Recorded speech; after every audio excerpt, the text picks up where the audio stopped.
Hallelujah. मसीह में आप सभी को सलाम। खुदावंद आप सभी को बरकत दे।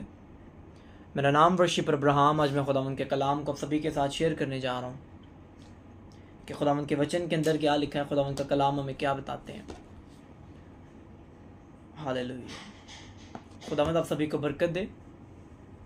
आए आज हम सभी मिलकर खुदावंद के कलाम में से सीखें क्या खुदावंद का कलाम हमें क्या बताता है, क्या सिखाता है। मेरे अजीज़ों, मैं आप सभी से एक बात शेयर करना चाहता हूँ, आप सभी को मैं कुछ बताना चाहता हूँ कि अगर हमारी ज़िंदगी के अंदर बहुत सी मुश्किलातें हैं, बहुत सी टेंशन्स हैं, तो हो सकता है कि खुदावंद हमारे फेथ को टेस्ट कर रहे हो, हमारे ईमान को परख रहे हैं। क्योंकि अगर हम अयूब की लाइफ की तरफ गौर करें तो परमेश्वर के वचन के अंदर लिखा है कि शैतान को खुदावंद ने आज्ञा दी कि जा इसे आजमा ले जाके, क्योंकि शैतान ने कहा कि प्रभु इसके पास सब कुछ है, इसलिए तेरे नाम की बड़ाई करता है, इसलिए तेरे नाम को ऊंचा करता है, इसलिए तेरे नाम को वर्शिप करता रहता है सारी ज़िंदगी। लेकिन अब अगर तू इससे सब कुछ छीन ले तो देख ये तेरे खिलाफ हो जाएगा। तो लेकिन परमेश्वर को अपने बच्चे पर भरोसा था। उस परमेश्वर को पता था कि नहीं, ये मेरा बेटा, ये मेरा सच्चा बेटा है, अगर इसे सब कुछ छीन भी जाएगा तो कोई बात नहीं, ये मुझे छोड़ने वालों में से नहीं है। और क्या हुआ, जब शैतान आजमाने आया उसने सब कुछ उससे छीन लिया। शैतान ने सब कुछ ले लिया उससे, उसके बच्चे, उसकी बेटियां, उसके बैल गायें, उसकी सारी प्रॉपर्टी, सब कुछ, एवरीथिंग उसने छीन लिया उससे। लेकिन मेरे अजीज़ों, आज मैं आप सभी को बताना चाहता हूँ कि जब शैतान आपसे कुछ छीन लेता है, लेकिन परमेश्वर उसे डबल फोल्ड करके आपको वापस करता है। लेकिन हाँ, उसके लिए क्या होना चाहिए? आपके पास विश्वास होना चाहिए। फर्ज करें अगर शैतान ने आपसे कुछ छीन लिया, आपके पास विश्वास नहीं है, तो किस तरह उस चीज़ को वापस लेंगे? अगर आपके अंदर विश्वास है, अगर आपके अंदर ईमान है, तो आप किसी भी चीज़ को वापस ले सकते हैं। क्योंकि परमेश्वर के वचन में लिखा कि शैतान चुराने और घात करने आया, लेकिन परमेश्वर हमें बचाता है, हमें छुड़ाते हैं। समझ पा रहे हैं मेरी बात को? अगर कोई चोरी करता है तो हम पुलिस को फ़ोन करते हैं, पुलिस आती है, इन्वेस्टिगेशन करती है, जाकर उस चोर को पकड़ती है। समझ पा रहे हैं मेरी बात को? और पुलिस उस चोर को पकड़ के उससे आपका सारा धन दौलत जो है, वो जो उसने ली होती है, वो आपको वापस करती है।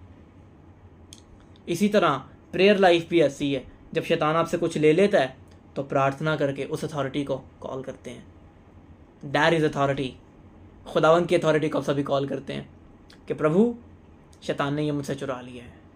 आपका ईमान उस अथॉरिटी को अट्रैक्ट करता है, और फिर क्या होता है?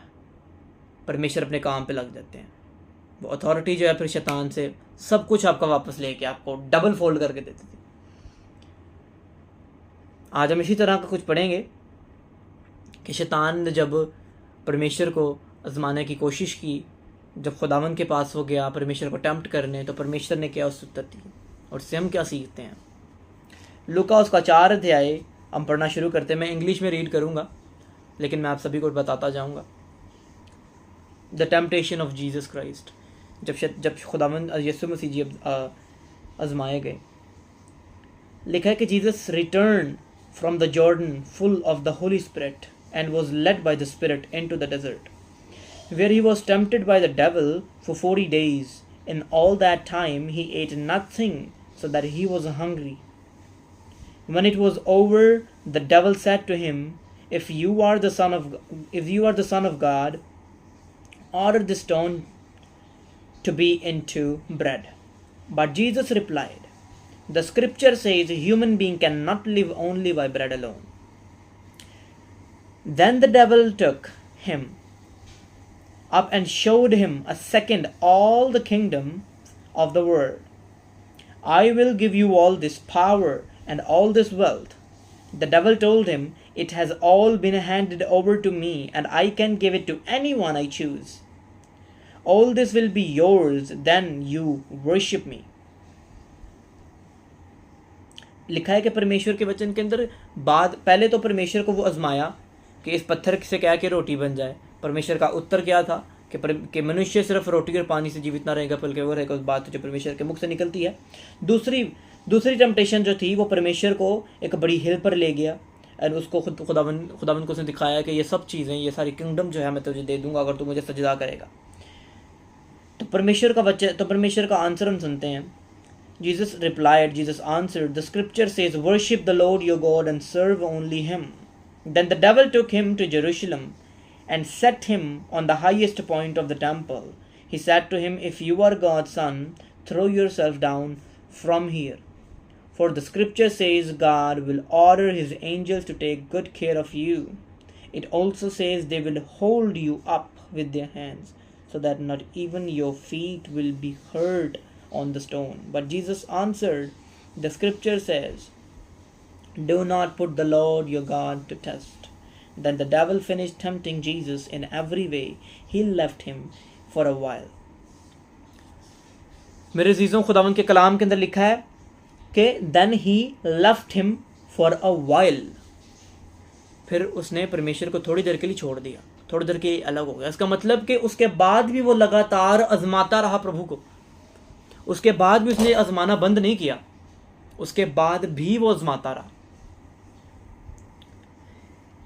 लेकिन इस स्क्रिप्चर अगर हम पढ़ते हैं ऐसे, तो इससे हमें एक मैसेज देखने को मिलता है। यहां पर अगर सारी चीजों में हम गौर करें, सब चीजें जो भी टेम्पटेशन उसने प्रभु को दी, उनके अंदर एक चीज कॉमन थी कि उसने कहा था, if you are the son of God, order the stone to turn into bread. पहले जब हम वचन को पढ़ना शुरू करते हैं 4 अध्याय से, तो शुरू से जो है शैतान ने आजमाया परमेश्वर की आइडेंटिटी से, उसकी शनाख्त से, कि यदि तू परमेश्वर का बेटा है तो इस पत्थर को हुक्म दे के ये रोटी बन जाए। उसने और कुछ नहीं किया कि प्रभु तू इतना महान है, तूने इतने मौजज़े किए हैं, इस पत्थर को क्या कि रोटी बन जाए। प्रभु तू जगत के लिए आया, इस पत्थर को क्या रोटी बन जाए। लेकिन लिखा है कि उसने कहा कि प्रभु, if you are the son of God, यदि तू परमेश्वर का बेटा है तो हुक्म दे के ये पत्थर रोटी बन जाए। क्योंकि उसने और किसी चीज को आजमाया नहीं, उसने परमेश्वर की आइडेंटिटी को आजमाया। इसी तरह शैतान बहुत बार मेरी और आपकी, हम सबकी आइडेंटिटी को जो है वो तोड़ने आता है।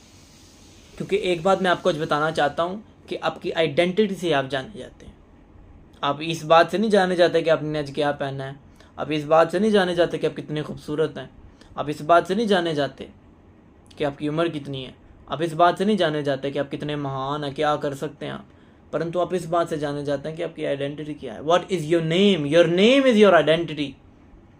The Lord is your identity. वो परमेश्वर आपकी आइडेंटिटी है, इसलिए आज आप आजमाए जा रहे हैं। वो परमेश्वर आपकी आइडेंटिटी है, इसलिए शैतान आपको परख रहा है। अगर वो आपकी आइडेंटिटी नहीं होगी तो शैतान आपको परखेगा ही नहीं। क्योंकि अगर आपके पास खुदावंद की आइडेंटिटी है तो फिर already you are in darkness, you are not in the light, because Lord said I am the light. परमेश्वर के वचन के अंदर लिखा है कि मैं रोशनी, मैं जगत की ज्योति हूं। और परमेश्वर ने कहा कि तुम भी जगत की ज्योति हो। तो हम सब भी ऑटोमेटिकली, जब हमारे पास उसकी आइडेंटिटी आ जाती है तो फिर हम भी जगत की ज्योति बन जाते हैं। जब आपके फादर की आपके पास आइडेंटिटी आ गई है तो फिर फादर की प्रॉपर्टी भी आपकी ही होगी कि किसी और की होगी। आपके फादर की आइडेंटिटी आपके पास है, आपके फादर की प्रॉपर्टी आपके पास होगी। इसी तरह जब परमेश्वर की आइडेंटिटी हमारे पास है तो परमेश्वर की प्रॉपर्टी भी हमारी है, क्योंकि उसने कहा कि तुम जगत की ज्योति, क्योंकि वो भी ज्योति है। He is the light, that's why he said you are the light of the world. उसने हमें लाइट बनाया ताकि हम रोशनी बन के चमक सकें। मेरे अजीजों, आज मैं आप सभी के साथ एक बात शेयर करना चाहता हूँ। परमेश्वर ने दुआ करना नहीं छोड़ी, प्रार्थना करना नहीं छोड़ी। हालांकि वो परमेश्वर का पुत्र था, लेकिन फिर भी उसने प्रार्थना करना नहीं छोड़ी। तो फिर प्रार्थना हमारे लिए और आपके लिए कितनी ज़रूरी है? तो इस बात पर गौर किया है आपने कि वही प्रार्थना हमारे लिए कितनी इंपॉर्टेंट है? परमेश्वर रात रात भर प्रार्थना करते रहते तो हमें कितनी ज़्यादा प्रार्थना करने की ज़रूरत होगी, क्योंकि वो तो पाक परमेश्वर था, वो तो बेऐब बर्रा था। तो हमें कितनी प्रार्थना करने की ज़रूरत होगी, क्योंकि रोज़ जीवन में हम बहुत से गुनाह करते हैं, बहुत से पाप करते हैं, लेकिन फिर भी हम जी रहे हैं। ये परमेश्वर का वचन जो है पढ़ने के लिए बनाया गया है, ये घर में सजाने के लिए नहीं बनाया गया। जब हम खुदावंद के कलाम को पढ़ते हैं तो ये वचन हमें बुद्धि देता है, अकल देता है, सोच देता है, समझ देता है, न्यू आइडियाज़ देता है, क्योंकि इस वचन में बड़ी शक्ति है, बहुत ज़्यादा ताकत है इस वचन में। जब कभी आप लो फील कर रहे होंगे, आप साम्स पढ़ें, आप फील कर रहे हैं कि आपके अंदर अकल की कमज़ोरी है, आप प्रोवर्ब्स पढ़ें। अगर आपको मौजज़ातों के बारे में देखना, आप एक्ट्स पढ़ें। बहुत सी चीज़ें हैं, बहुत सी अनेक चीज़ें हैं। खुदावंद हमें कितनी बातें बता के गए हैं। ये वचन खुदावंद ने इसीलिए बनाया है कि हम बुद्धि को पाएं। ये वचन घर में सजाने के लिए नहीं है। उसने आपकी और मेरी आइडेंटिटी को आजमाने की कोशिश की, क्योंकि उसने पहले परमेश्वर की आइडेंटिटी को आजमाने की कोशिश की थी। लेकिन अब बात आ जाती है कि हम अपनी आइडेंटिटी को बचा कैसे सकते हैं। वचन के द्वारा, प्रार्थना के द्वारा।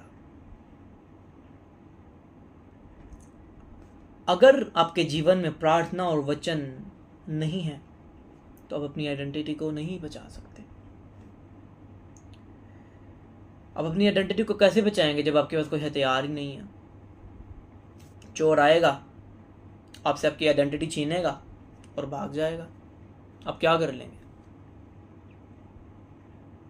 मैं आपसे सवाल पूछना चाहता हूँ, अगर चोर आए, आपकी आइडेंटिटी को आजमाने की कोशिश करे, आप क्या करेंगे? कैसे बचाएंगे अपनी आइडेंटिटी को? क्योंकि जब आपके पास आइडेंटिटी बचाने के लिए कोई हथियार ही नहीं, आप किस तरह लड़ेंगे शैतान से? शैतान से लड़ाई करना कौन हमें सिखाता है? शैतान से जीत पाना कैसे हम सीखते हैं? इस वचन के द्वारा। ये वचन जब हम पढ़ते हैं तो ये वचन हमें बुद्धि देता है, ये वचन हमें ताकत देता है, ये वचन हमें बचाता है। इस वचन के अंदर गहरे भेद लिखे हैं। जब वो भेदों को हम पढ़ते हैं तो फिर हम बचाए जाते हैं, बचते हैं। बहुत से गुनाह जो हम करते हैं, लेकिन फिर भी ये वचन हमें बचाता है। हमें चाहिए कि हम अपनी आइडेंटिटी को सेव करें by reading the word of God, by having a very strong prayer life in our life. A strong prayer life can save you. A fasting prayer can save you. A fasting life can save you. It can save your identity, because no one except Jesus can save all of us. उसने हमसे ऐसा प्रेम किया कि उसने अपना बेटा कुर्बान कर दिया हमारे लिए। हमें परमेश्वर का धन्यवाद करना चाहिए। And we are very thankful to the Lord of God. उसने परमेश्वर की आइडेंटिटी को आजमाया था, आज वो हमारी आइडेंटिटी को आजमा रहा है। अगर हमें बचना है, हमारी प्रार्थनाओं की विधि को हमें स्ट्रांग करना पड़ेगा by reading the word of God। इस सब से हम अपनी आइडेंटिटी को बचा सकते हैं। हम अपने आप को सेव कर सकते हैं प्रभु के वचनों पर गौर करके, और हम अपनी ज़िंदगी के अंदर खुदावंद को और ज़्यादा इनवाइट कर सकते हैं। जब हमारी स्ट्रॉन्ग प्रेयर लाइफ होगी तो शैतान हम पे अटैक नहीं कर सकेगा। करेगा वो अटैक, लेकिन कभी हम पर फतह नहीं पा सकेगा, क्योंकि फतह वो तब पाता जब हम कमज़ोर होते हैं। कोई एनिमी हम पर तब फतह पाता है जब हम वीक होते हैं, लेकिन जब हम स्ट्रॉन्ग होंगे तो कौन हमें हरा सकेगा? और वो स्ट्रॉन्गनेस, वो ताकत, वो ज़ोर, वो बल, वो शक्ति, ये वचन हमें बढ़ता है, ये वचन हमें अता करता है। मेरा विश्वास है कि आज के वचन के वसीला सब सभी लोगों ने बरकत पाई है। मैं उम्मीद करता हूँ कि आज का वचन आप सभी की ज़िंदगी में फलों का लाएगा। खुदावंद आप सभी को बरकत दे, आप सभी को चैन से। क्या हम अपनी आंखों को बंद करें, प्रार्थना करें। पिता परमेश्वर, मैं तुझसे प्रार्थना करता हूँ मेरे सामर्थ्य खुदा, तेरे वचन को खुदावंद हमने पढ़ा सीखा, तेरा वचन हम सभी के जीवनों में फलों का लाए। मैं तेरा धन्यवाद करता हूँ आज के दिन के लिए, तेरे समा के लिए, तेरी ग्रेस, तेरी सामर्थ्य, तेरे आनंद के लिए। अपने रूह से तो भर मसा कर, अनॉइंट कर, आशीष कर परमेश्वर, तेरा अभिषेक, तेरा ताज़ा अभिषेक हमारी ज़िंदगी में एंटर करे। आज का वचन हम सभी के जीवनों में 100 गुना फलों को लाए। तेरे वचन को हम सिर्फ पढ़ने और सुनने वाले ना बने परमेश्वर, तो अपने हमारे आत्मिक कानों को तू खोल, ताकि परमेश्वर तेरे वचन को हम समझ सकें और इसे अपनी लाइफ में अप्लाई कर सकें, प्रभु यीशु के नाम में। आमीन आमीन आमीन। आप सभी को खुदावंद बरकत दे, खुदावंद आशीष दे।